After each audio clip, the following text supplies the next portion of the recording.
वचन की ओर बढ़ेंगे और आज का जो हमारा मनन है वो लूका उसका 11 अध्याय 1 से लेके 13 पद तक हम देखेंगे। लूका उसका 11 अध्याय 1 से लेके 13 पद तक। परमेश्वर के वचन को आदर देते हुए हम अपने स्थानों पे खड़े हो जाएंगे और वचन को पढ़ेंगे।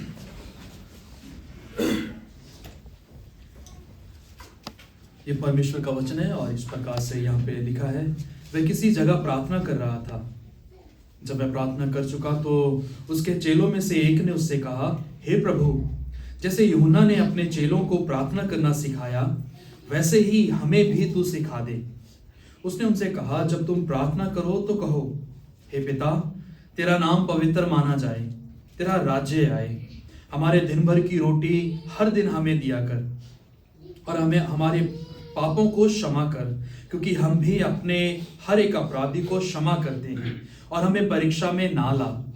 तब उसने उनसे कहा, तुम में से कौन है कि उसका एक मित्र हो और वह आधी रात को उसके पास जाकर उससे कहे, हे मित्र, मुझे 3 रोटियां दे, क्योंकि एक यात्री मित्र मेरे पास आया है और उसके आगे रखने के लिए मेरे पास कुछ नहीं है।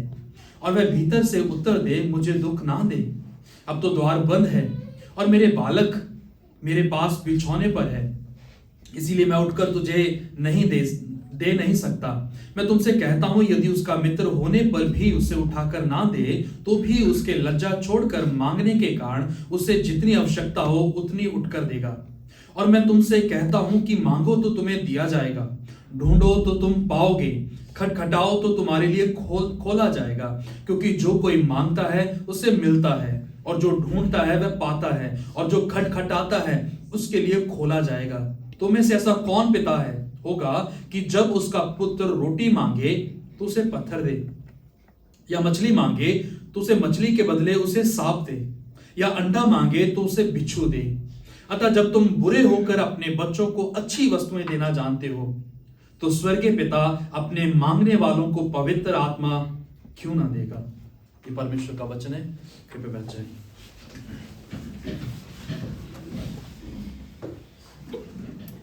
हम प्रार्थना करेंगे। प्रभु, हम आपके सामने हैं, आपकी उपस्थिति में, आपके वचन की उपस्थिति में, जो सामर्थी है, जो जीवित है, जो सक्रिय है, इतना सक्रिय, इतना जीवित, इतना सामर्थी कि आज भी हमारे जीवनों को बदलता है। उन्हें दीजिए कि जब हम आपके आत्मा की अधीनगी में आपके वचन का अध्ययन करते हैं, उसको समझते हैं, उन्हें दीजिए कि आप हमसे बात करें, और उन्हें दीजिए कि प्रभु आप हमें सीखने का मन, बदलने की इच्छा और आपके पीछे चलने का समर्पण दें। मसीह यीशु के नाम से मांगते हैं, आमीन।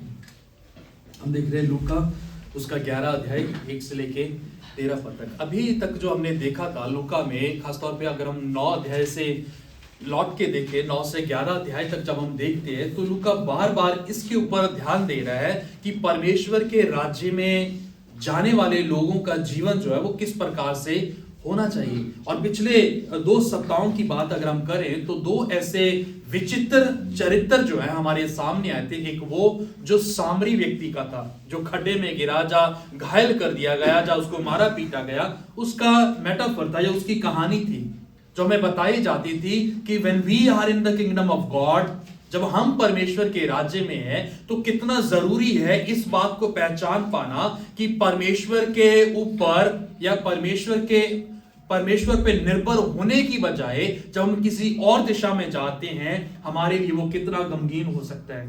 दूसरी चीज जो हमने पिछले सप्ताह देखी थी कि जो परमेश्वर के राज्य के लोग हैं वो बाकी चीजों में व्यस्त ना होकर एक ही चीज में व्यस्त हैं, वो है परमेश्वर की उपस्थिति में उसके पांव में बैठ जाना, जो मरियम कर रही थी। 2 बहनें मार्था और मरियम, मार्था घर के कार्यों में, मेजबानी में या पहुंचारी में व्यस्त थी कि अच्छे से अच्छा स्वादिष्ट खाना जो है स्वामी को दिया जाए, अर्थात यीशु को दिया जाए। लेकिन उसी समय में उसकी बहन मरियम जो थी, सबसे बहुमूल्य चीज, सबसे महत्वपूर्ण चीज उस पल में थाम के बैठी हुई थी। उसको पता था कि परमेश्वर के राज्य में होने के लिए बहुत जरूरी है कि राजा के हम पास बैठे रहें। जब हम 11 अध्याय में आते हैं, जो पढ़ने से बहुत स्पष्ट था कि ये प्रार्थना के बारे में, लेकिन it's not just about prayer. प्रार्थना के बारे में ही नहीं है, इसके अलावा बहुत सारी चीजें हैं जो हमें सिखाया जाता, जो यहाँ पे कि जो परमेश्वर के राज्य के लोग हैं वो किस तरह से दिखाई पड़ते हैं। यहां पे जब हम पहले पद को पढ़ते हैं, यहां पे लिखा है वह किसी जगह प्रार्थना कर रहा था। जब हम इसी वाक्य के ऊपर बने तो लूका का सुसमाचार, यदि आपने ध्यान से पढ़ा हो, करीबन 11 बार है कि लूका यीशु मसीह के प्रार्थना करने के ऊपर टिप्पणी करता है। वो याद दिलाता है, लोगों को बोलता है कि यीशु मसीह का जीवन जो था वो प्रार्थना केंद्रित जीवन था। ऐसा नहीं कि यीशु मसीह प्रचार में व्यस्त थे, ऐसा नहीं कि वो चमत्कारों में या चंगाइयां बांटने के लिए व्यस्त थे। उनके जीवन का एक मुख्य हिस्सा जो था वो प्रार्थना को समर्पित था। और इसीलिए जब बात कर रहे लूका, तो वो इस बात के ऊपर कभी भी नहीं भूलता कि यीशु मसीह का जीवन जो था वो प्रार्थना का जीवन था। लेकिन इसके विपरीत इस बात को देखा जाता है, सोचा जाता है कि मोस्ट ऑफ द क्रिश्चियन जो हैं, अधिकतर मसीह लोग जो हैं, they love to talk about prayer but they do not spend time in prayer. अधिकतर लोग जो है वो प्रार्थना के बारे में चर्चाएं करना पसंद करते हैं, प्रार्थना के बारे में बातचीत करना पसंद करते हैं, सरमन सुनना पसंद करते हैं, so that they get motivated, ताकि उन्हें प्रेरणा मिले, उन्हें ऊर्जा मिले, लेकिन वो प्रैक्टिस नहीं करते। यहां पे जब लूका इस पूरी कहानी को एक वृत्तांत को लेके आता हमारे सामने, तो उसका एकमात्र लक्ष्य है कि परमेश्वर के राज्य में जाने वाले लोग जो अपने आप का दावा करते हैं कि they are the people of God's kingdom, परमेश्वर के राज्य के वो लोग हैं, तो वो इस बात को सुनिश्चित करें कि they are dependent upon Christ, वो परमेश्वर के ऊपर, यीशु के ऊपर निर्भर हैं। लेकिन जो चीज यहां पे हैरान करती है वो ये है कि जब चेले उसके पास आए, लिखा है पहले पद में, जब वह प्रार्थना कर चुका तो उसके चेलों में से एक ने उससे आके कहा, नाम नहीं दिया गया कि कौन आया उसके पास, लेकिन गेस कर सकते हैं। 12 में से सबसे चेला जो उग्र था, या कहे कि हमेशा तत्पर रहता था चीजों को जानने के लिए, क्वेश्चन का आंसर देने के लिए, कौन था वो? पतरस। तो हो सकता है, नाम नहीं दिया गया, लेकिन उसका जीवनी से या कैसे चीजों के द्वारा पेश आता था, तो हम अनुमान लगा सकते कि ये पतरस ही होगा जिसको हर बात में उंगली करनी थी। यीशु के पास पहुंचता है, उसको कहते कि हे प्रभु, जैसे यूहन्ना ने अपने चेलों को प्रार्थना करना सिखाया, वैसे ही हमें भी सिखा। यानी कि पतरस ने, या वो चेला जो यीशु मसीह के पास आया था, उसने कुछ ना कुछ यीशु के जीवन में भिन्न देखा था जो यूहन्ना में नहीं था। या यूहन्ना जिस तरह से प्रार्थना कर रहा था, यीशु उस तरह से प्रार्थना नहीं कर रहा था। अक्सर जब हम इस खंड को पढ़ते हैं, हमारा सीधा ध्यान जो है प्रभु के द्वारा सिखाई गई प्रार्थना के ऊपर जाता है, जहां पे आता है, हे पिता, हे हमारे स्वर्ग के पिता, तेरा नाम पवित्र माना जाए, तेरा राज्य, सो एंड सो चीजें शुरू हो जाती है। लेकिन जो पहला पद है उसको हम नजरअंदाज कर देते हैं।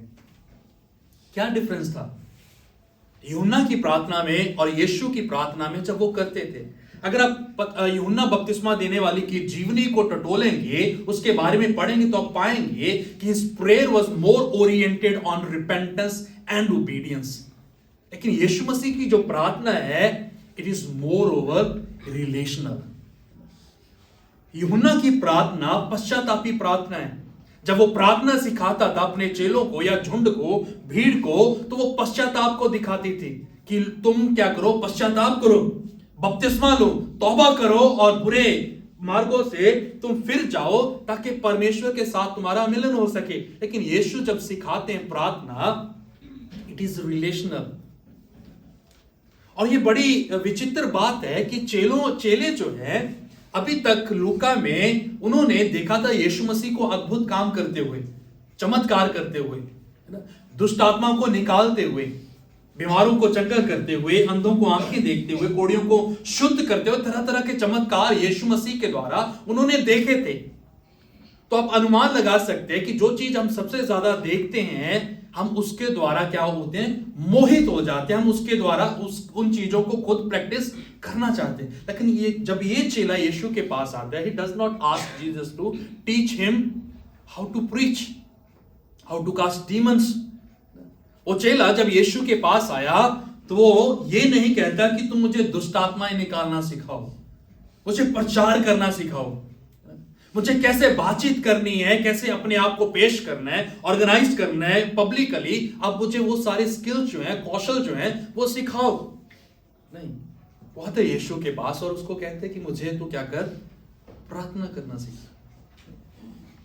जो हमारा टाइटल भी रहेगा इस पूरे सरमन का, टीच अस टू प्रे, हमें प्रार्थना करना सीखा। जब हम यहूदी मत के लोगों का मन पढ़ते हैं, उनकी मानसिकता पढ़ते हैं, उनके लिए प्रार्थना करना जो है बड़ा कॉमन था। जब आप पूरे इसके इतिहास को पढ़ेंगे, यहूदियों के लिए वो प्रार्थना में जीवन में जीते थे। उनको पता था कि प्रार्थना कैसे होती है, क्योंकि जब वो आराधनालय में, मंदिर में जाते थे, क्या पढ़ते थे? वो पुराना नियम पढ़ते थे। गुणगान के समय में, प्रार्थना के समय में कहां पे जाते थे? भजन संहिता में। वहां पे दाऊद की प्रार्थनाएं हैं, उसको रिसाइट किया जाता था परमेश्वर के सामने में। लेकिन यहां पे जब ये व्यक्ति, यीशु का चेला, यीशु के सामने जाता है और उसको बोलता है कि मुझे क्या कर, मुझे प्रार्थना करना सिखा। मैं आशा करता हूं कि आज जब हम सब उठे होंगे, हमने प्रार्थना की होगी। मैं किसी को जज नहीं कर रहा, एक पैरामीटर में एक्सरसाइज करना चाह रहा हूं आपके साथ। हो सकते कि हम सबने प्रार्थना की है, अगर नहीं भी की है, परमेश्वर हमें शांति दे, परमेश्वर हमें हौसला दे। अगर नहीं की है, पाप नहीं किया है, लेकिन we need to improve as Christians. जब हम आज सुबह उठे, हमारे पास एक सेट पैटर्न था। सेट पैटर्न क्या था कि प्रभु तेरा शुक्र हो रात की नींद के लिए, अच्छे आराम के लिए। ये दिन दिखाया, प्रभु तेरा शुक्र हो, आज सब्बत का दिन है, आज तेरा दिन है, इसको पवित्र मानना है, प्रभु सहायता कर, तेरी आराधना कर सके। एक सेट पैटर्न था प्रार्थना का। और आप देखें कि इसमें अगर बदलाव होता है, संडे के दिन को छोड़ के बाकी दिनों की प्रार्थना जो हम सुबह करते हैं, उसमें सिर्फ सब्बत का दिन नहीं आता, बाकी सब कुछ आता है। कहने का अर्थ मेरा ये है कि आज जब हम ये दावा करते हैं कि हम परमेश्वर के राज्य के लोग हैं, तो हमारी प्रार्थना जो है, जो हम 10 साल, 5 साल, 3 साल, 2 साल, 1 साल पहले कर रहे थे, आज भी वही है। उसमें कोई बदलाव नहीं आया। एक और उदाहरण देता हूं, जो कॉमन फैक्टर है हमारी मसीही जीवन का। जब हम खाने के लिए प्रार्थना करते हैं, क्या प्रार्थना करते हैं? वही होती है रोज प्रार्थना, कोई बदलाव नहीं आया उसमें। क्या प्रार्थना होती है? प्रभु आपका धन्यवाद इस खाने के लिए, इसे शुद्ध कर, हम खाए पिए तृप्त हों, है ना, सामर्थ पाए, वो सामर्थ जो है तेरे कामों के लिए इस्तेमाल की। यही प्रार्थना होती है। किसी से भी करवा के देखो, यही करेगा, कोई चेंजेस नहीं है। अगर छोटा बच्चा प्रार्थना करे तो वो क्या प्रार्थना करे? जीसस थैंक यू, जीसस पापा thank you for this food, आमीन, खत्म, कुछ नहीं है उसके बाद। कहने का मतलब है कि हम परमेश्वर के राज्य में जब आ गए हैं, देयर इज नो मॉडर्नाइजेशन, ना कुछ भी उसमें नया जो है, तब्दीलियां जो है, नवीनीकरण जो है, हो ही नहीं रहा। हम परमेश्वर को आज भी उसी तरीके से समझ रहे हैं जैसा हम पहले समझ रहे थे। लेकिन इस सेवक की या इस चेले की जो यीशु मसीह के पास आता है, बड़ी उत्सुकता है कि प्रभु तू मुझे प्रार्थना करना सिखाए। I don't know when was the last time we asked God teach us to pray. मुझे नहीं पता कि कब वो आखिरी समय था जब हमने परमेश्वर को कहा था कि परमेश्वर मुझे प्रार्थना करना सिखा। और आप देखेंगे जब हम पब्लिकली प्रेयर करते हैं, तो जब कोई व्यक्ति प्रार्थना करता है, हम बैठे प्रार्थना में, लेकिन कहीं ना कहीं वो पैरामीटर चल रही, क्या बोल रहा है, क्या प्रार्थना कर रहा है, क्योंकि उसे प्रार्थना करना नहीं आ रहा है। वो अभी भी एक मसीह होने के नाते उस तरह से ग्रो नहीं किया, वो आज भी वही शब्दों को बोल रहा है। और कहीं ना कहीं प्रार्थनाएं जो हम करते हैं वो हमारे मसीही जीवन का आईना है, या कहीं चरित्र है, जहां से हमें पता चलता है कि how much we have grown as Christians. जो हम प्रार्थना करते हैं वो दिखाता है कि हम कितने मसीह में बड़े हैं। अगर आज भी वो हम आशीषों के भूखे हैं, अपनी लंबी चौड़ी फरिश्त लेके परमेश्वर के पास सामने पहुंच जाते हैं, तो हम वही कर रहे हैं। There is nothing new in our prayers, कुछ भी नया नहीं है। क्यों नया नहीं है? क्योंकि हमने कभी मांगा ही नहीं है, हमने कभी भी उसको अपडेट करने के लिए सोचा ही नहीं है। जो टाइटल है हमारा टीच अस टू प्रे, और जो पहला बिंदु हम यहां पे देखते हैं, इट बिगिंस विद रिलेशनशिप। एक रिश्ते के साथ, एक संबंध के साथ ये प्रार्थना जो है शुरू होती है। चेला जब यीशु के पास आया तो वो बोला कि यूहन्ना के चेले जो है वो इस तरह से प्रार्थना किया करते थे, लेकिन प्रभु आप हमें सिखाएं जैसे आप प्रार्थना करते हैं। आपकी प्रार्थना का पैटर्न क्या है? आप जब प्रार्थना करते हैं कौन सी चीजें हैं जो आप बोलते हैं और एकदम से आप पिता के साथ इंगेज हो जाते हैं, उसके साथ जुड़ जाते हैं? यीशु मसीह ने क्या बोला? दूसरे पद में आते हैं, उसने उनसे कहा जब तुम प्रार्थना करो तो कहो हे पिता। It begins with the relationship. एक रिश्ते के साथ शुरू हो रही है कि आपका परमेश्वर के साथ कनेक्शन है।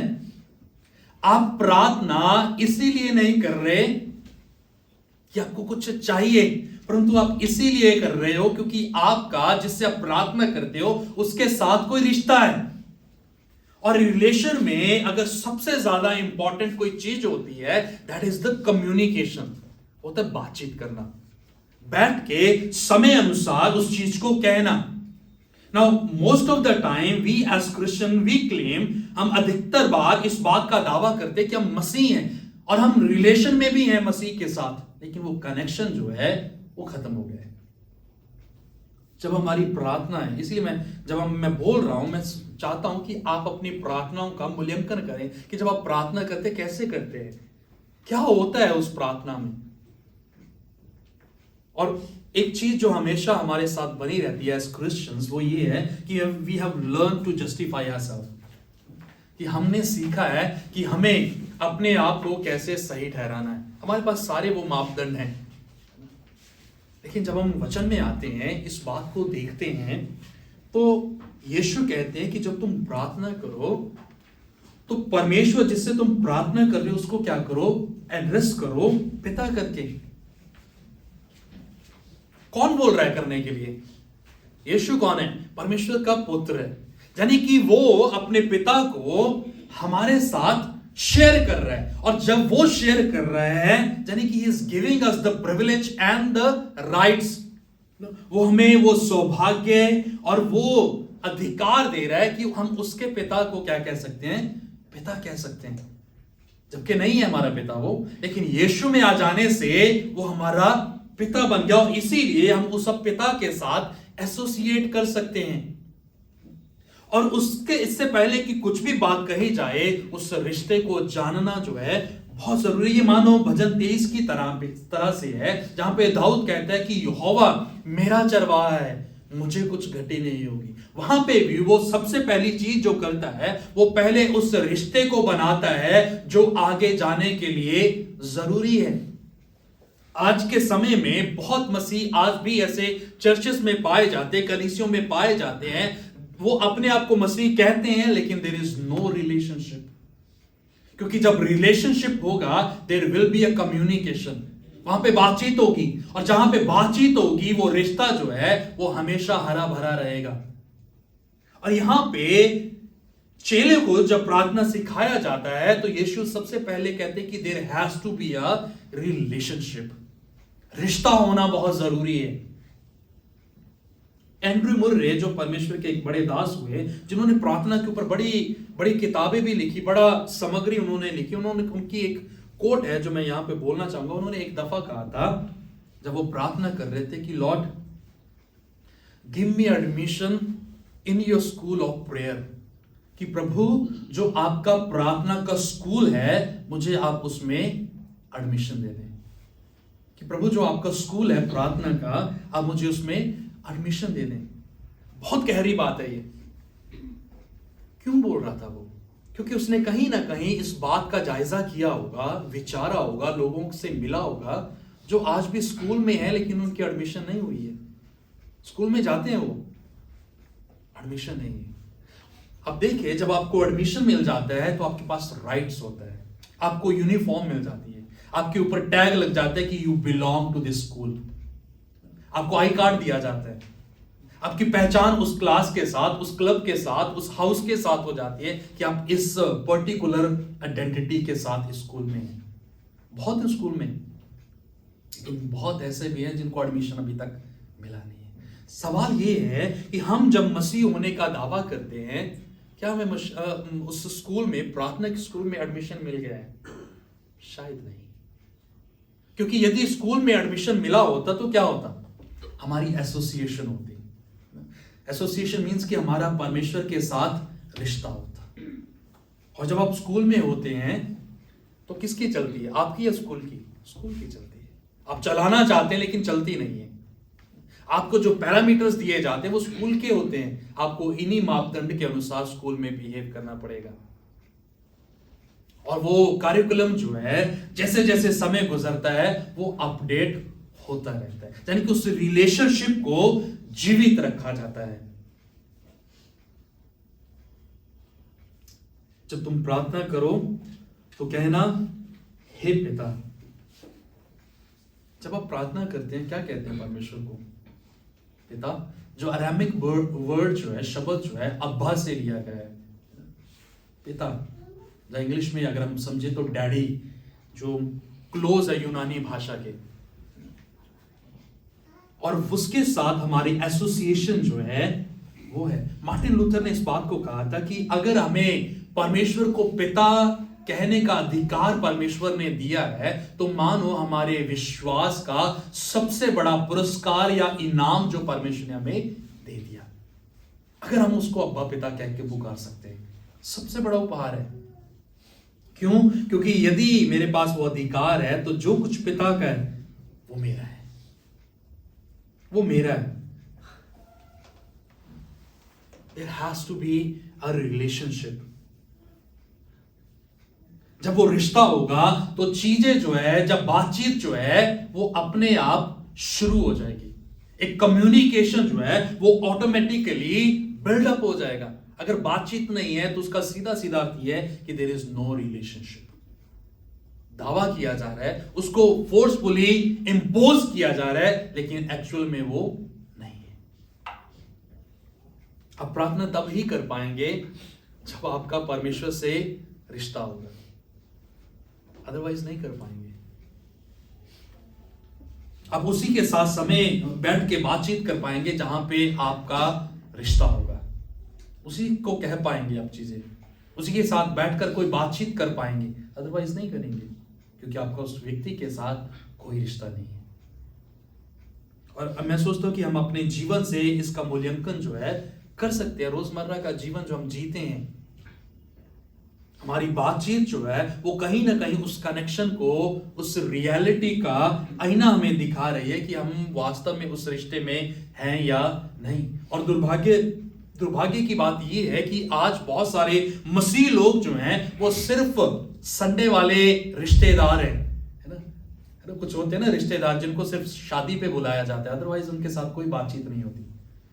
कोई त्योहार होता है या कोई ऐसा बड़ी ओकेशन होती है तब फोन करके उनको पूछा जाता है कि आप जिंदा हो या चल बसे हो, अदरवाइज उनके साथ थ्रू आउट द ईयर जो है कोई बातचीत नहीं होती।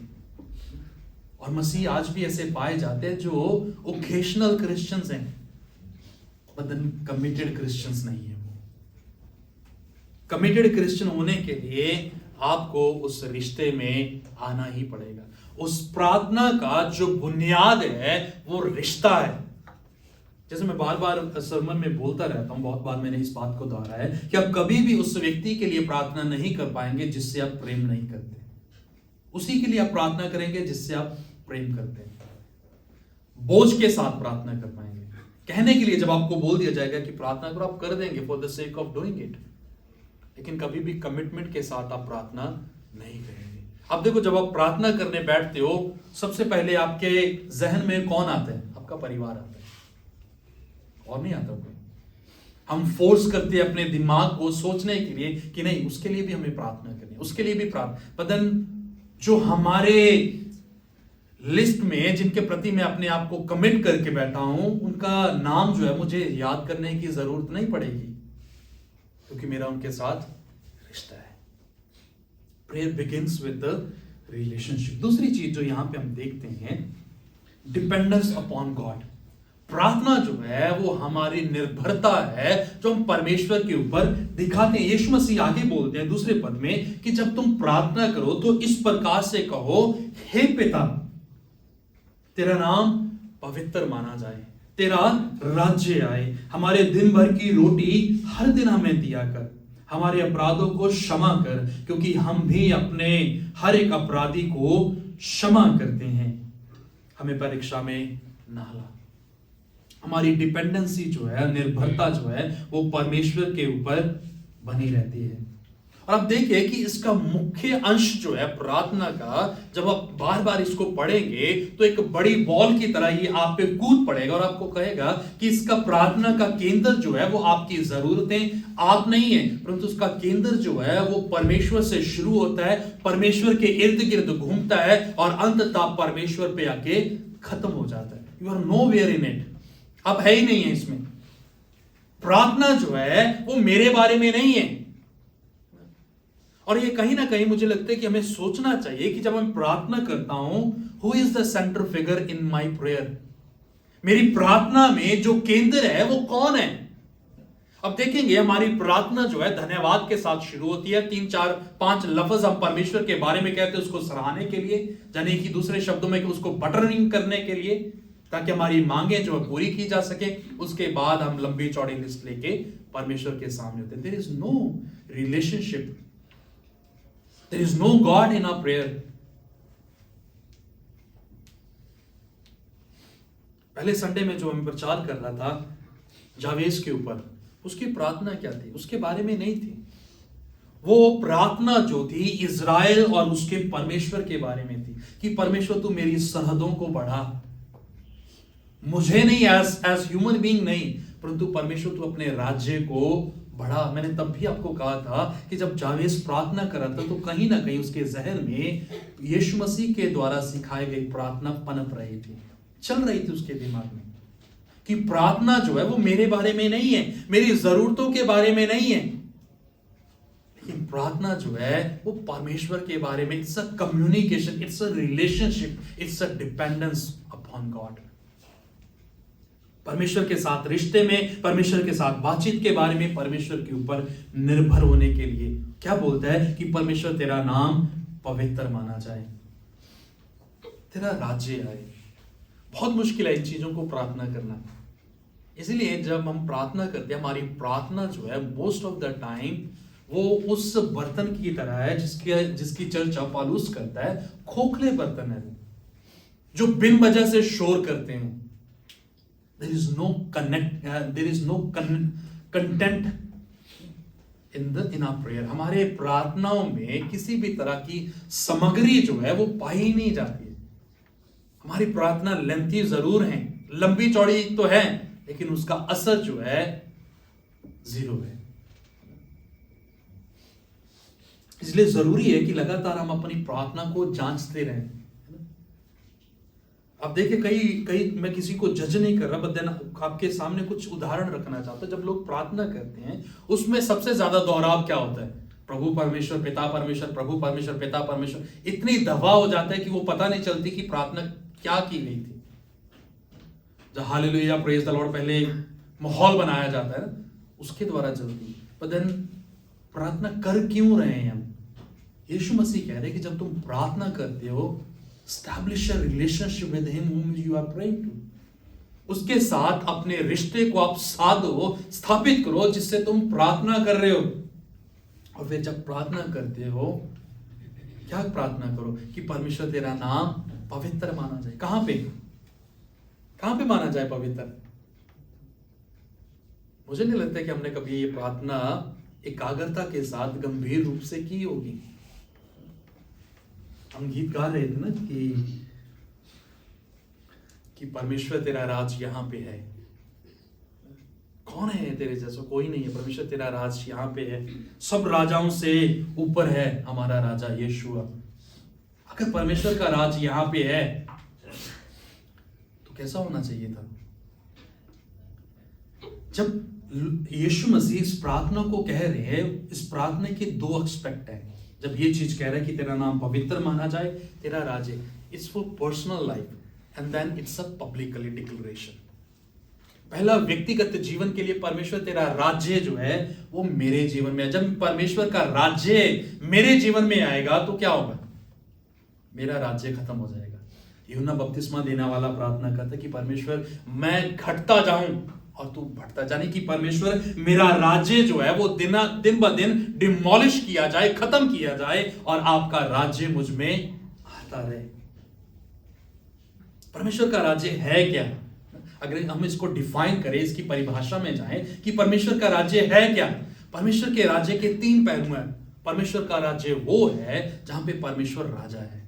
दूसरा, वो जगह जो है वो परमेश्वर की है। तीसरा, वहां पे बसने वाले लोग जो हैं वो परमेश्वर के। इन तीनों के बीच में जो केंद्र है वो स्वयं परमेश्वर है, वो परमेश्वर का राज्य है। आप देखें, जब आप बोलते हैं कि परमेश्वर तेरा राज्य है, are you ready to acknowledge God as God in your life? जब आप बोलते हैं कि परमेश्वर तेरा राज्य है, तो क्या आप तैयार हैं इस बात को कहने के लिए कि परमेश्वर तेरा राज्य स्थापित हो जाए, तेरी इच्छा पूरी हो जाए, जैसे स्वर्ग में है उसी तरह? क्योंकि उसकी इच्छा जो है, उसका राज्य जो है आपके जीवन में उथल पुथल मचा देगा। वो जो जीवन सुखद से चल रहा है कहीं ना कहीं, उसमें कयोस मचा देगा वो। Are you ready? परमेश्वर के राज्य को जब हम मांगते कि परमेश्वर तेरा राज्य आ जाए, तेरी इच्छा पूरी हो जाए, बहुत दर्दनाक है परमेश्वर की इच्छा और उसके राज्य का स्थापित होना। लेकिन बावजूद इसके यीशु क्या कह रहे हैं कि पहले तुम मांगो, पहले तुम बचो, तुम्हारे अंदर परमेश्वर का राज्य जो है वो स्थापित हो, पहले परमेश्वर का नाम पवित्र जो है वो आपके जीवन में हो, then it flows to others. उसके बाद वो दूसरों तक जाता है। हम मसीह कहां पे ठोकर खाते, वो ये है कि हम दूसरों को बचाने के चक्कर में, दूसरों में बदलाव पाने के चक्कर में, अपने जीवन में का सत्यानाश है, लेकिन दूसरों का सुधार करने में, अपने जीवन में परमेश्वर का राज्य नहीं है, परमेश्वर की पवित्रता ही है, परमेश्वर की इच्छा नहीं है। लेकिन जब मैं दूसरे व्यक्ति को देखता हूं तो उसको हमेशा न्याय भरी आंखों से देखता हूं, यार ये इसका जीवन, ये परमेश्वर से दूर है, परमेश्वर के साथ समय नहीं व्यतीत करता, परमेश्वर के साथ प्रार्थना में नहीं बैठता, वचन नहीं पढ़ता, इसका जीवन जो है उथल पुथल हो रखा है। क्यों? क्योंकि परमेश्वर का राज्य नहीं। मेरा जीवन कैसा है इसको थोड़ी पता है। और मैं सोचता हूं कि एक पास्टर जो है ना, बाय डिफॉल्ट उसका जो करियर है वो स्पिरिचुअल है। एक पास्टर का जो करियर है, उसका जो काम है वो आत्मिक है। आपको क्या पता मेरे जीवन में क्या चल रहा है? यहां पे खड़ा होके तो पास्टर है ना, लेकिन मेरे स्ट्रगल क्या है, मेरी मानसिकता क्या है, मेरे जीवन में क्या चल रहा है? लेकिन मैं वचन बांट रहा हूं तो क्या हूं? बाय डिफॉल्ट आई एम पवित्र। लेकिन ऐसे लोगों के लिए सबसे मुश्किल है परमेश्वर की इच्छा को जान पाना, परमेश्वर के राज्य को अपने जीवन में स्थापित कर पाना। परमेश्वर तेरा नाम पवित्र माना जाए। इसीलिए जो वचन में लिखा हुआ है ना, मत्ती में परमेश्वर का वचन कहते हैं कि अंत के दिनों में बहुत आएंगे मेरे पास कहते हुए कि परमेश्वर हमने तेरे नाम में क्या क्या नहीं किया, हमने बहुत सारी भविष्यवाणियां की, हमने तरह तरह के चमत्कार किए, बहुत सारे लोगों को यीशु के पास ले आए। यीशु कहेगा भाई हमारी मुलाकात नहीं हुई, लोग तो आ गए थे, तू ही नहीं आया। और मैं सोचता हूं कि लोगों के बजाय यीशु के द्वार पे वहां पे सबसे ज्यादा पासवान ही खड़े होंगे, क्योंकि हम दूसरों को बचाने के चक्कर में खुद का सत्यानाश कर रहे हैं।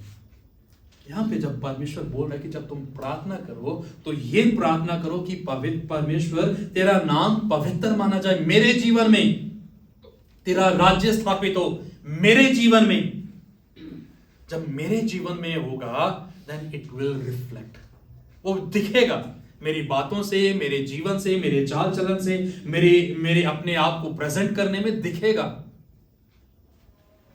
ये मानो इस तरह से है, जब हम दूसरे धर्म के लोगों को देखते हैं, चाहे वो हिंदू है, चाहे मुस्लिम है, चाहे सिख है, उनकी कुछ ना कुछ पहचान है जो बाहर से हमें दे दी गई है। जब हम किसी हिंदू को देखते हैं, उसके तिलक लगा रहेगा, कुछ ना कुछ ऐसा उसका सजावट होगा जिससे पहचान हो जाएगी कि ये हिंदू धर्म का बंदा है। मुस्लिम का भी ऐसा है, सिर पे कैप पहना हो गया, दाढ़ी बढ़ाई होगी, मूंछ कटी होगी, है ना, स्त्री है तो वो बुर्के में होगी, पता चल जाएगा कि ये मुस्लिम है। सिख का टर्बन पहने रहेगा, वो 5 कक्का जो उनको दिए गए हैं वो पहने रहेगा, उसको कन्फेस करेगा, उसको जिएगा, पता चल जाएगा ये सिख है। हमारा क्या है? कुछ भी नहीं। हम यहाँ से बाहर निकल के जाएंगे, कोई पहचानेगा नहीं हमें कि ये क्रिश्चियन आ गए। हाँ, वो अलग बात है कि हम हालेलुया बोलते चले जाएं तो शायद पहचान ले, लेकिन हमारी व्यक्तिगत तौर पे हमारे दिखने से तो कोई पहचान ही नहीं है। यीशु मसीह जब कहते हैं कि लोग तुम्हें तुम्हारे कामों से जानेंगे कि तुम मेरे चेले हैं, और दुर्भाग्यपूर्ण हमारे काम जो है कुछ और ही बताते हैं हम किसके चेले हैं।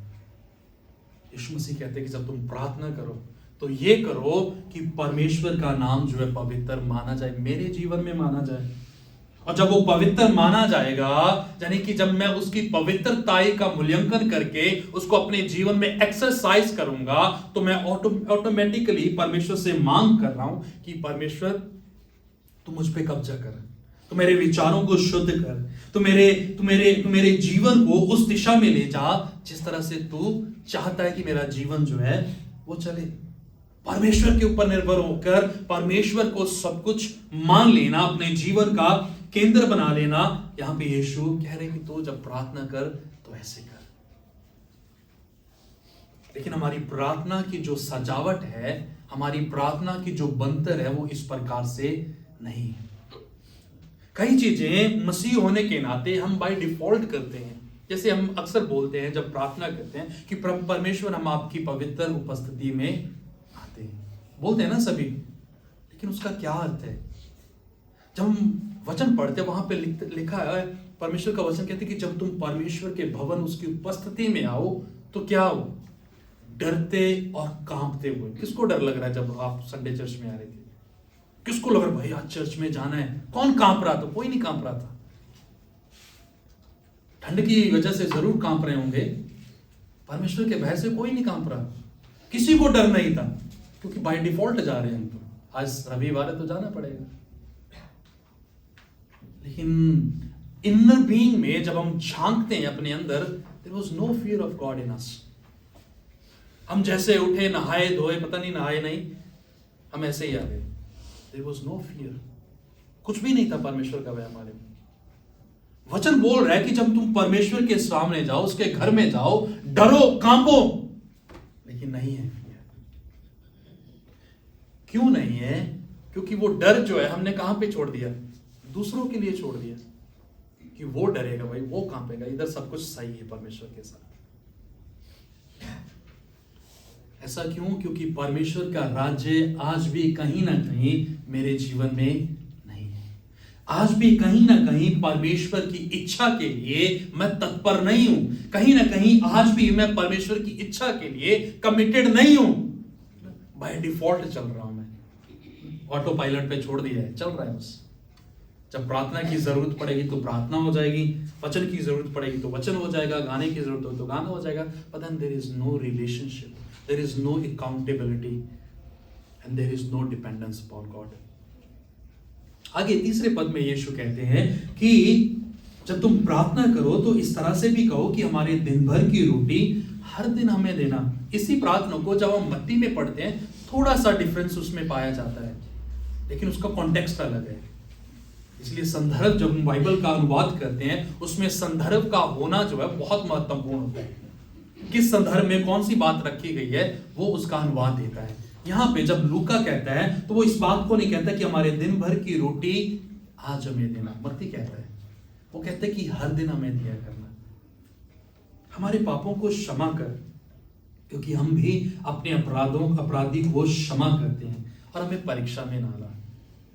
कहने का अर्थ है कि परमेश्वर का जब राज्य आता है हमारे अंदर, जब हम उसको पवित्र मान लेते हैं और अपने आप को परमेश्वर को सौंप देते हैं, तो मुझ में मेरा कुछ भी नहीं बचता। फिर सब कुछ जो है वो परमेश्वर का ही है। ये मानो जैसे पौलुस गलातियन में कहते हैं 2:20 में कहते हैं कि मैं तो यीशु के साथ क्रूस पर चढ़ा दिया गया, अब जो जीवन में जी रहा हूं ये मेरा ना होकर यीशु का है। और जब यीशु का है तो मेरा तो कुछ भी नहीं रहा। मैं अपनी अभिलाषाओं को, अपनी इच्छाओं को पूरा नहीं कर सकता। जो कुछ होगा वो यीशु का ही होगा। अगर आज भी मैं यीशु मसीह के साथ कॉन्फ्लिक्ट में हूं, संघर्ष कर रहा हूं कि परमेश्वर यहां पे तेरी इच्छा पूरी होगी, यहां पे मेरी होगी, यहां पे तेरी होगी, यहां पे मेरी होगी, दैट मींस कि I have not given myself fully to the Lord. मैंने अभी भी परमेश्वर को अपना पूरा अधिकार जो है नहीं दिया है। And selective obedience is equal to disobedience. चुनिंदा आज्ञाकारिता जो है वो सीधे रूप से अनआज्ञाकारिता के बराबर है। मैं अगर कह रहा हूं कि ये चीज मैं कर सकता हूं इसलिए मैं करूंगा, ये चीज मुश्किल है इसको मैं छोड़ दूंगा, इसका अर्थ है कि मैं अनआज्ञाकारिता में जी रहा हूं। There is nothing called partial Christian, either you are or not. आधा मसीह होना जो है वो है ही नहीं है, या तो आप हैं या नहीं है, सीधा है। There is no partial Christian by definition. Acknowledge करना परमेश्वर को कि परमेश्वर तेरा नाम पवित्र माना जाए, तेरा राज्य है, और हमारे दिन भर की रोटी जो है हर दिन हमें दिया कर, हमारे पापों को क्षमा कर। लेकिन ट्विस्ट कहां पे आता है? चौथे पद की दूसरी पंक्ति में आप पढ़े वहां पे लिखे, क्योंकि हमने भी अपने हर एक अपराधी को क्षमा किया है। हमने क्षमा किया, हमने अपने अपराधियों को क्षमा। हमारा अपराधी कौन है? कौन है हमारा अपराधी? सबके मन में पता क्या चल रहा है? हमारा अपराधी शैतान है। यही चल रहा है हमारे मन में। जो घमासान हम लोगों के साथ फंसा के बैठे हुए हैं उसको थोड़ा अपराधी मान रहे हैं। उनके साथ तो हो गया ना, खत्म हो गया सब। कौन है अपराधी? वचन बताता है, जब हम मत्ती में जाते हैं और यीशु मसीह का जो टीचिंग ब्लॉक है 5 से 7 तक, उसमें पढ़ते तो वहां पे लिखा हुआ है कि इससे पहले तू वेदी के ऊपर आए, यानी कि परमेश्वर की आराधना करने के लिए मंदिर में आए, तू क्या कर? अपने भाई के साथ जाके समझौता कर, उसके साथ तू लड़ाई झगड़ा करके परमेश्वर का गुणगान करने के लिए हाथ उठा के आंखों में आंसू लिए बोल रहा है कि परमेश्वर तू पवित्र है, मैं तेरा अपना सारा जीवन तुझे देता हूं, उसके साथ लड़ाई करके बैठा। यानी कि मैं आज भी कहीं ना कहीं मसीह का होने के नाते अपने पार्शियलिटी क्रिश्चियनिटी जो है या पार्शियल क्रिश्चियनिटी जो है उसको एक्सरसाइज कर रहा हूं। मैंने आज भी बहुत सारे ऐसे लोग हैं जिनको क्षमा नहीं किया हुआ, मैंने उसको क्या कर दिया? इग्नोर कर दिया। Let me tell you, ignorance is not a solution. जब हम किसी चीज को नजरअंदाज करते हैं तो वो उसका हल नहीं होता है। प्रॉब्लम वही है जो शतुरमुर्ग करता है, ऑस्ट्रिच जो जानवर है वो करता है। जब भी कोई हमला उसके ऊपर होता है या उसका शिकार होता है या कोई दुर्घटना होने वाली होती है, वो सबसे पहले पता क्या करता है? अपनी गर्दन को जमीन में घुसा लेता है, ये सोचकर कि खतरा जो है वो टल जाएगा। उसकी गर्दन बहुत लंबी होती है शतुरमुर्ग की, अपनी गर्दन को रेत में वो घुसा लेता है। और हम मसीह लोग ऐसे ही करते हैं, नजरअंदाज करते हैं चीजों को, क्योंकि हम जानते हैं कि अगर हम इसको इग्नोर कर देंगे तो चीजें जो है सॉर्ट आउट हो जाएंगी। नहीं होंगी। हमें उसका हल ढूंढना पड़ेगा। We need to talk to that person. उस व्यक्ति के साथ बात करना पड़ेगा बैठ के कि भाई ये समस्या है तो क्यों है, क्यों बातचीत बंद है।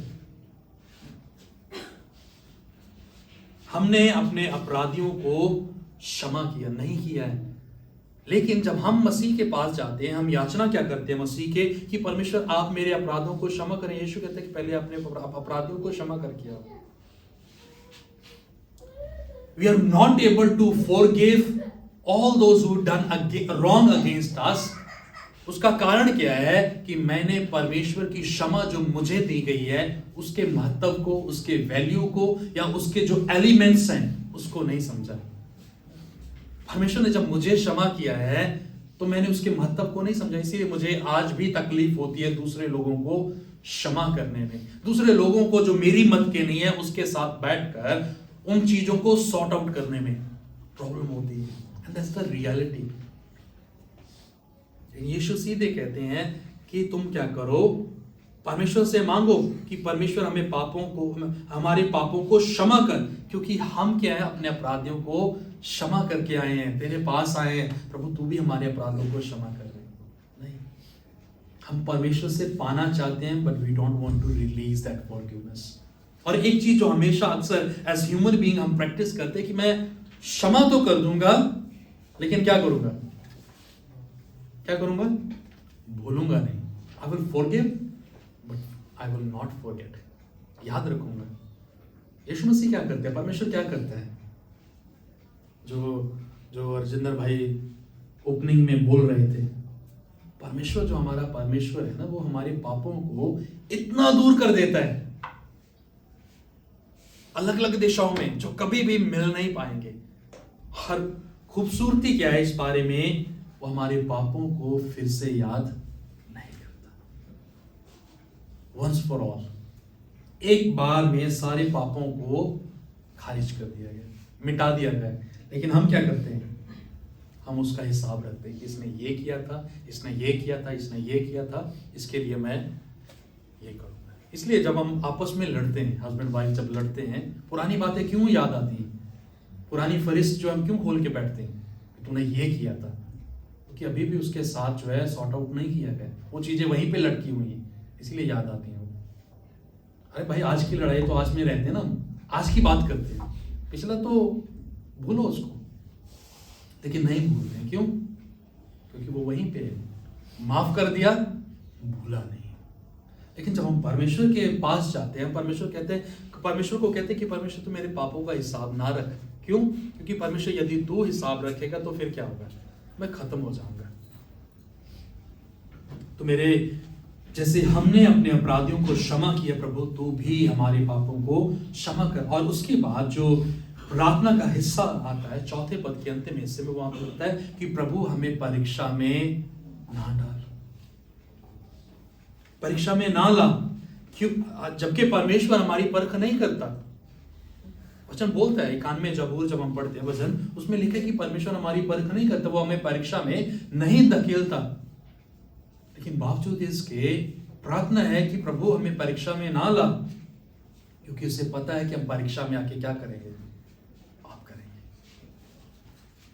लेकिन जब मुझे पता है कि मेरी जिंदगी का अंश जो है, या मेरी जिंदगी की जो ड्रिवन पावर जो है वो परमेश्वर है, तो मैं ऑटोमेटिकली क्या करूंगा, उसके द्वारा चलाया जाऊंगा। और मेरी डिपेंडेंसी जो है परमेश्वर के ऊपर, मेरी निर्भरता जो है वो इस बात को दिखाएगी कि अनटिल गॉड हेल्प्स, जब तक परमेश्वर मेरी सहायता ना करे मैं ये चीज नहीं कर सकता। परमेश्वर मुझे परीक्षा में ना धकेल, मुझे परीक्षा में ना गिरने दे। और आज भी प्रत्येक रोज हम झूठ बोलने की परीक्षा में डलते हैं, अपने विचारों में दुष्कामनाएं के विचार करने की परीक्षा में गिर जाते हैं। हम आज भी अपने पड़ोसियों का बुरा करने की परीक्षा में फंस जाते हैं। आज भी हम लालच की परीक्षा में पड़ जाते हैं। आज भी हम अपने मुंह से गाली गलौज या अपशब्द कहने की परीक्षा में गिर जाते हैं। बुरे देखने की परीक्षा में हम गिर जाते हैं, बुरा सोचने की परीक्षा में हम गिर जाते हैं। लेकिन कभी भी हम प्रार्थना नहीं करते कि प्रभु हमें परीक्षा में से बचा ले, क्योंकि हमारी प्रार्थना जो है वो सिर्फ हमारी जरूरतों के ऊपर आधारित है। लेकिन होना क्या चाहिए था कि प्रार्थना का जो आधार था, रिलेशनशिप या परमेश्वर के साथ हमारा कम्युनिकेशन, वो ना होकर एक काइंड ऑफ अ स्ट्राइक हो गया, एक हड़ताल हो गया कि जब तक परमेश्वर ये नहीं होगा मैं प्रार्थना करता रहूंगा। बड़े दुख की बात है कि आज भी, इंक्लूडिंग अस ऑल, हम सभी उसमें शामिल हैं, आज जब हम परमेश्वर के सामने प्रार्थना करते हैं, हम कभी भी परमेश्वर के साथ प्रार्थना में परमेश्वर से बात करने के लिए नहीं प्रार्थना करते।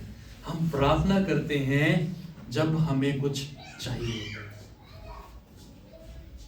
प्रार्थना परमेश्वर ने क्यों बनाई थी? जब यीशु मसीह प्रार्थना करता था तो क्या प्रार्थना करता होगा? उसके पास तो सब कुछ था, वो स्वयं परमेश्वर था, है ना?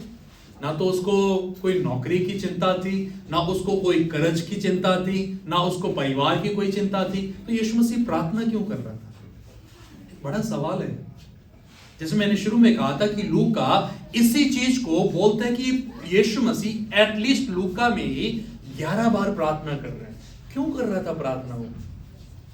क्योंकि उसे पता था कि प्रार्थना वो टूल है मेरे लिए जिसके जरिए से मैं क्या कर रहा हूं, परमेश्वर के साथ रिश्ते को एक्सरसाइज कर रहा हूं। आप प्रार्थना के जरिए से क्या करते हैं, ये सोचने के मैं सोचता हूं कि हमें विचार करने की जरूरत है। तीसरी चीज जो यहां पे हम देखते हैं बाकी बचे खंड में वो है bold trust in father.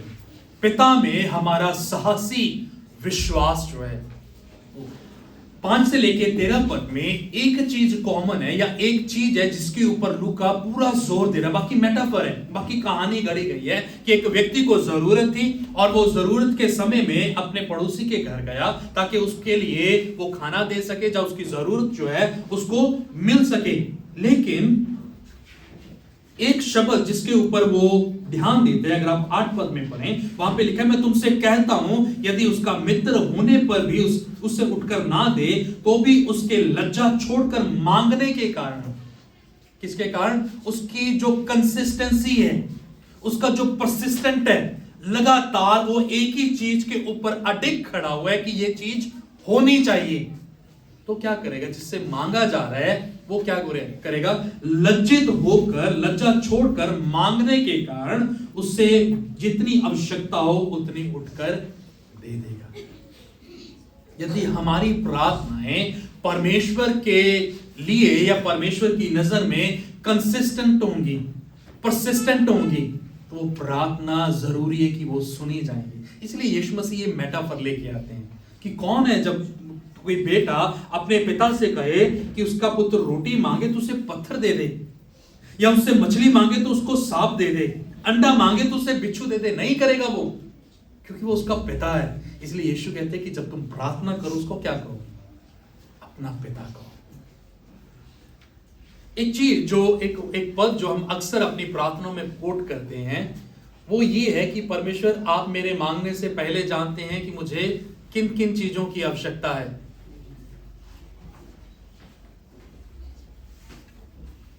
At least जो पेरेंट्स है यहां पे, उसको उनके लिए मैं बोलना चाहूंगा, आपको पता है कि आपके बच्चों को क्या चाहिए, आप फिर भी नहीं देते हो, नहीं देते हो ना। एटलीस्ट मैं करता हूं अपने बच्चों के साथ, मुझे पता है कि उनको क्या चाहिए, मैं फिर भी नहीं देता हूं जब तक वो मांगते नहीं। यीशु मसीह क्या कह रहा है कि तुम अपने पिता से क्या मांगो? लगातार मांगो, एकाग्रता के साथ, लगन के साथ मांगो, और अंततः क्या होगा? परमेश्वर तुम्हें दे देगा, क्योंकि पिता जो है वो जानता है कि उनके बच्चों को किस समय किस चीज की जरूरत है। बावजूद इसके वो क्या कहता है कि तुम अपने पिता से मांगो। 13 पद में आते हैं, वहां पे लिखा है, जब तुम बुरे होकर अपने बच्चों को अच्छी वस्तुएं देना जानते हो तो स्वर्गीय पिता अपने मांगने वालों को पवित्र आत्मा क्यों ना देगा। सवाल यह है कि अचानक से यीशु मसीह किसका जिक्र करने लग गया? पवित्र आत्मा का, जो पूरे संदर्भ में भी नहीं था अभी तक। प्रार्थना क्या चल रही थी? सिखाया क्या जा रहा था कि परमेश्वर को क्या बोलना? अपने पिता बोलना है, ये कहना है कि उसका नाम पवित्र माना जाए, उसका राज्य आ जाए, उससे क्षमा मांगो और उससे क्षमा को दूसरों को दे दो। और लास्ट कहां पे हो रहा है? तुम ये कहना परमेश्वर तुम्हें पवित्र आत्मा क्यों ना देगा। यहां पे पवित्र आत्मा कहां से आ गया? बहुत बड़ा सवाल है। क्यों हमें पवित्र आत्मा की जरूरत है? जब तुम तो स्वर्गीय पिता आपने अपने मांगने वालों को पवित्र आत्मा क्यों ना देगा। पवित्र आत्मा क्यों दिया गया था हमें? सहायक के रूप में। और सहायक की जो डेफिनेशन है, हेल्पर की जो डेफिनेशन होती है कि दैट मीन्स कि he is much more able than you. जिसके काबिल आप नहीं हो, जिससे आप हेल्प मांग रहे हो, आपको लगता है कि वो आपसे ज्यादा सक्षम है, इसीलिए तुम उसकी हेल्प मांग रहे हो। ये परमेश्वर कह रहा है कि जब तुम परमेश्वर से मांगोगे कि मुझे ये चीज करने के लिए पवित्र आत्मा की आवश्यकता है, तो पिता कहता है कि मैं तुम्हें दे दूंगा। आपको क्यों चाहिए पवित्र आत्मा? किसी को चाहिए?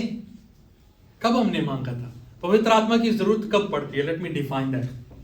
पवित्र आत्मा हम मांगते हैं जब हमें जरूरत होती है कि मुझे अन्य भाषा में बात करनी है, मुझे चमत्कार करने, मुझे लोगों जैसे दूसरे लोग करते हैं उस तरह से मुझे अपने जीवन को कृष्णमय बनाना है।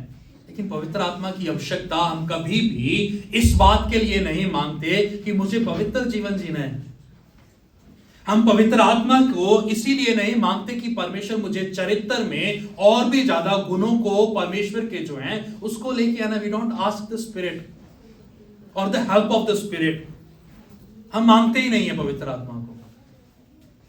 किसके लिए जरूरत है हमें पवित्र आत्मा की? और आप अन्य भाषा बोलते तो आपके पास पवित्र आत्मा बाय डिफॉल्ट है, जो हमें सिखाया जाता है, जो कि है नहीं।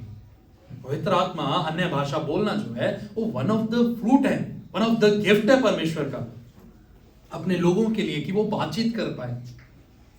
लेकिन मेरे जैसे लोग जो अन्य भाषा नहीं बोलते हैं, उनके पास भी पवित्र आत्मा है, उन्हें भी जरूरत है पवित्र आत्मा की, लेकिन हम मांगते नहीं है।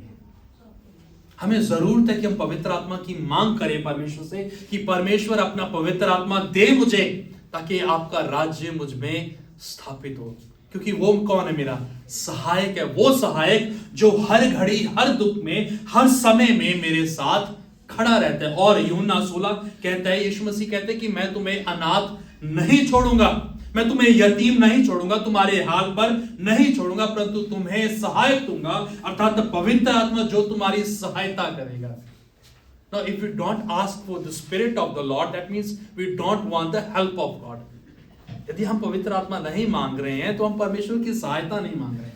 हम सोचते हैं कि हम सब कुछ कर लेंगे, नहीं कर पाएंगे। Without the help of the Spirit of God, we can't do nothing. कुछ भी नहीं कर सकते हम, कुछ भी नहीं कर सकते बिना परमेश्वर के आत्मा के। जितना भी प्रयास कर ले, जितना भी हम बुद्धिमान बन जाए, जितना भी अपने आप में सक्षम हो जाएं, ज्ञानी हो जाएं, नहीं कर सकते। क्योंकि परमेश्वर का राज्य किस बारे में है? परमेश्वर के बारे में है। और उस परमेश्वर के राज्य में बने रहने के लिए और सारी चीजों को एग्जीक्यूट करने के लिए, एक्सरसाइज करने के लिए अगर आपको जरूरत है, तो वो है परमेश्वर के पवित्र आत्मा की। अदरवाइज आप नहीं कर सकते हैं। और जिस तरह से लूका इस पूरे खंड को खत्म करता है, वो अपने आप में बड़ा सुखद है। जो परमेश्वर ने शुरू किया था और कहा था कि तुम पिता करके एड्रेस करना, उसके राज्य की मांग करना, उसको, उसकी इच्छा को मांगना, उसकी पवित्रता की चाहत रखना, ये बहुत कठिन चीजें हैं। मुझे नहीं चाहिए परमेश्वर का राज्य, मुझे चाहिए मेरी जरूरतें पूरी हो। मेरी प्रार्थना जो है वो मेरी जरूरतों के ऊपर आधारित है। लेकिन ऐसी चीजों की मांग करने के लिए मुझे क्या चाहिए? पवित्र आत्मा चाहिए। और याकूब की पत्री कहती है कि जिससे जो मांगता है ना परमेश्वर से, परमेश्वर उसे दे देता है।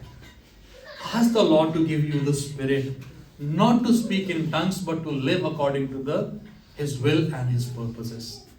परमेश्वर से आत्मा की मांग करें कि अन्य भाषा बोलने के लिए नहीं, परंतु हम उसके चरित्र को एक्सरसाइज कर सके, उसके उद्देश्यों को, उसकी इच्छा को जानते हुए अपने जीवन को जी सकें। अन्यथा परमेश्वर के राज्य में बने रहना जो है बड़ा मुश्किल है। अपने सबसे बड़े विरोधी को क्षमा करना जो है बड़ा मुश्किल है। इसीलिए पवित्र आत्मा की जरूरत है। Teach us to pray. और मैं सोचता हूं कि हमें सबको ये बोलना चाहिए कि परमेश्वर मुझे प्रार्थना करने सिखा, कि मैं कैसे प्रार्थना करूं। हाँ, ये लिखा जरूर है कि जब हमें पता नहीं कि हमें कैसे प्रार्थना करनी है, तो यीशु मसीह पिता के आगे आहें भर भर के प्रार्थना कर। मैं उसको डिनाई नहीं कर रहा, बावजूद इसके हमें बोलना है, परमेश्वर से कहना है, परमेश्वर के साथ बातचीत करने आना चाहिए। ये मानो ठीक उसी प्रकार से है, जब हम किसी विशेष व्यक्ति से मुलाकात करते हैं, मिलते हैं, तो हम अपनी तैयारी करके जाते हैं। हमें क्या करना है, कैसे पेश आना है, कैसे खड़े होना है, मेरे कपड़े जो है कैसे होने चाहिए। लेकिन हम जब यीशु के पास जाते हैं, एक चीज जो हमने अपना लिया है क्रिश्चियन, वो बोलते हैं हम जैसे हैं यीशु मसीह वैसे हमें एक्सेप्ट कर नहीं करता है। वो हम जैसे हैं वैसे एक्सेप्ट नहीं करता है। वो आपके पापों को यीशु मसीह के लहू से पहले धोता है, फिर एक्सेप्ट करता है। सीधे नहीं आ जाते, मुंह उठा के नहीं करता है। हम तो जैसे हैं यीशु मसीह एक्सेप्ट कर ले, परमेश्वर कर ले, नहीं करेगा। वो आपको पहले वो रिफाइन करेगा, उस मशीन में से निकालेगा, then he will accept you. और इसलिए जरूरी है कि जो परमेश्वर से हम मांगे कि परमेश्वर आप मेरी प्रार्थना को एक सूरत दें, परमेश्वर मेरी प्रार्थना को आप एक दिशा दें। मेरी प्रार्थना जो हर जगह फैली हुई है, दिशाहीन हो चुकी है, प्रभु मुझे प्रार्थना करनी सीखे। ताकि अब कई लोग होते हैं ना, जब वो प्रार्थना करते हैं तो मन होता है यार ये प्रार्थना करता चला जाए, इसकी प्रार्थना बड़ा सुकून दे रही है। लेकिन बहुत प्रार्थना ऐसे ही होती है, आप बोलते हैं कि भाई ये कब बंद करेगा, क्योंकि वो आपके कानों में दर्द करने लग जाती हैं। लेकिन बहुत सारी प्रार्थनाएं ऐसी होती हैं, जैसे प्यूरिटन्स की प्रेयर थी, जब आप पढ़ोगे तो इतना they are rich in theology से भरी हुई हैं उनकी प्रार्थनाएं, सिखाती हैं। They are Bible based prayers जो आपको प्रार्थना करना सिखाती हैं। जैसे अपोस्टल क्रीड हम पढ़ रहे थे, उसमें केंद्र जो यीशु है, जो हमें बताता है कि हमारी प्रार्थना जो है उसमें केंद्र यीशु होना चाहिए, परमेश्वर होना चाहिए। Teach us to pray, O Lord. It begins with a relationship. Prayer is a dependence upon God and it's a bold trust in God. हमारी प्रार्थना जो है वो साहसी विश्वास है जो हम परमेश्वर पे रखते हैं। और एक प्रार्थना में जीवन जो है इस बात को दिखाता है कि वो व्यक्ति जो है वो उस स्कूल में, जो प्रार्थना का स्कूल है, उसका व्यक्ति जब उसमें एडमिशन लिया हुआ व्यक्ति है। हम परमेश्वर से ये मांग करें कि परमेश्वर आप भी हमें वैसा बनाएं, हमें बनाएं ताकि हम प्रार्थना करना सीख जाएं, हमारे प्रार्थनाओं में एक नवीनीकरण हो, हम परमेश्वर के साथ रिश्ते में आए, परमेश्वर के ऊपर निर्भर होना सीखें, परमेश्वर के ऊपर साहसी विश्वास के साथ हम जी पाए। हम प्रार्थना करें। कुछ पल के लिए हम अपने मन में विचार करें जो कुछ अभी तक हमने सुना,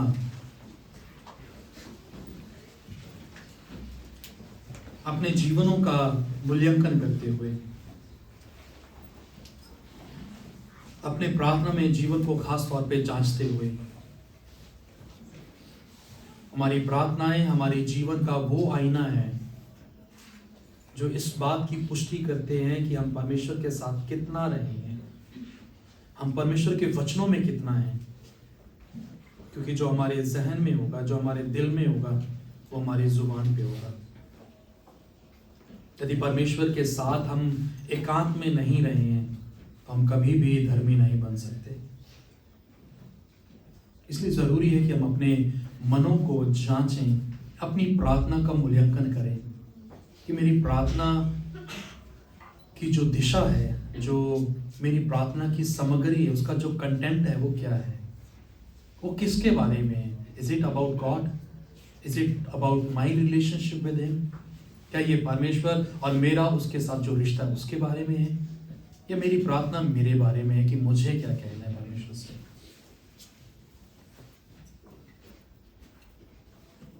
और आज भी अगर आज हम अपनी प्रार्थना के साथ संघर्ष करते हैं, अगर आज भी हमें प्रार्थना करना नहीं आता है, तो हम परमेश्वर से मांगे कि परमेश्वर आप हमें प्रार्थना करना सिखाएं। वो प्रार्थना जिसमें परमेश्वर है, जो केंद्र परमेश्वर है, जो प्रार्थना परमेश्वर के इर्द गिर्द घूमती है और जो अंततः उसी के ऊपर खत्म होती है। प्रभु हमें प्रार्थना करना सिखाएं। वो प्रार्थना जो यीशु ने पिता के साथ की, वो प्रार्थना जो यूहन्ना बपतिस्मा देने वाले ने की, वो प्रार्थना जो आपके कई नबियों ने की, आपके दासजनों ने की, उन्हें दीजिए कि वही प्रार्थना आप हमें भी करना सिखाएं, ताकि हम अपनी दिल की बात को आपको कह सकें और हमारा रिश्ता जो आपके साथ है वो प्रार्थना के द्वारा लगातार बढ़ता चला जाए, निखरता जाए, ताकि लोग इस बात को जानने पाए। मूसा की तरह जब वो आपकी उपस्थिति में होकर बाहर आया था तो लोग जान पा रहे थे कि he had been with God on Mount Sinai। वो परमेश्वर के साथ था सिनाई पर्वत पे। तो हमारे साथ भी ऐसा हो कि जब हम प्रार्थना करें, आपके साथ उपस्थिति में रहकर बाहर निकलें, तो हमारा जीवन इस बात को व्यक्त करे कि हम आपके साथ रहे हैं। हमारी प्रार्थना में वो जीवन दें, वो सक्रियपन दे प्रभु जी। हमारी प्रार्थनाओं में वो सामर्थ्य दे, आपका अस्तित्व दे प्रभु जी। हमें प्रार्थना करनी सिखाएं, यीशु के नाम से मांगते हैं।